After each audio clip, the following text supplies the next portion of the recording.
আমার চাইটা চাউল টাউল দিয়ে যায় নাকি আমার বাপে। তোমাকে চাইল শেষ হয়ে গেছে গা? হ্যাঁ। একবারই নাই? একবারই চাইল নাই? না। শেরপুরের নালিতাবাড়ি উপজেলার পোড়াগাঁও ইউনিয়নের পোড়াগাঁও গ্রামের বিচুর দোকান এলাকায় বসবাস করছে একটি অসহায় প্রতিবন্ধী পরিবার, যাদের জীবনের গল্প শুনলে নয়, নিজের চোখে না দেখলে বিশ্বাস করা সত্যিই কঠিন। এই পরিবারে রয়েছেন ৪ জন সদস্য, সবাই কোনো না কোনোভাবে প্রতিবন্ধী। পরিবারের একমাত্র উপার্জনক্ষম ব্যক্তি ভিক্ষা করে, যা আয় করেন তা দিয়েই চলছে পুরো সংসার। হেরপুলা এরা আছে অসুস্থ ন্যাংরা ঠানঠনি করে যায় দুকুটুকু পাইতেছে কানা এজন করে পায় না। ওর নাতিন দুইটা আছে, তাও ওইরকম ডাহাটর খায়, দুইটা বাসা বাড়ি কাম করে খায়। এরকম দিনকাল চলতেছে। আরেক পোলা গাছে থেকে পড়ে যায়, মরে গেছে গা।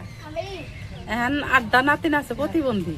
কিন্তু সেই আয় এতটাই সামান্য যে অনেক দিনই তাদের ঘরে পর্যাপ্ত খাবার জোটে না। কখনো একবেলা খেয়ে, কখনো না খেয়েই দিন পার করতে হয় তাদের। প্রতিটি দিন যেন তাদের জন্য নতুন এক সংগ্রাম। দারিদ্র্য আর অসহায়ত্বের এই চিত্র আমাদের সমাজের জন্য এক কঠিন বাস্তবতা। স্থানীয়দের ভাষ্য অনুযায়ী পরিবারটি দীর্ঘদিন ধরেই মানবেতর জীবনযাপন করছে। সামান্য সহায়তা পেলেই হয়তো তারা একটু স্বস্তির নিঃশ্বাস ফেলতে পারবে, দুবেলা পেট ভরে খেতে পারবে।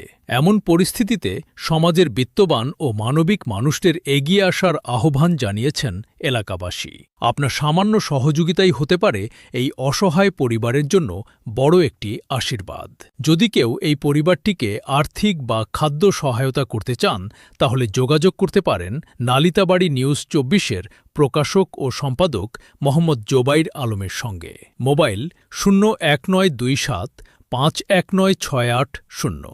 আসুন মানবতার ডাকে সাড়া দিয়ে আমরা সবাই মিলে এই পরিবারটির পাশে দাঁড়াই। আপনার ছোট্ট সহায়তাই তাদের জীবনে এনে দিতে পারে নতুন আলো, নতুন আশার গল্প।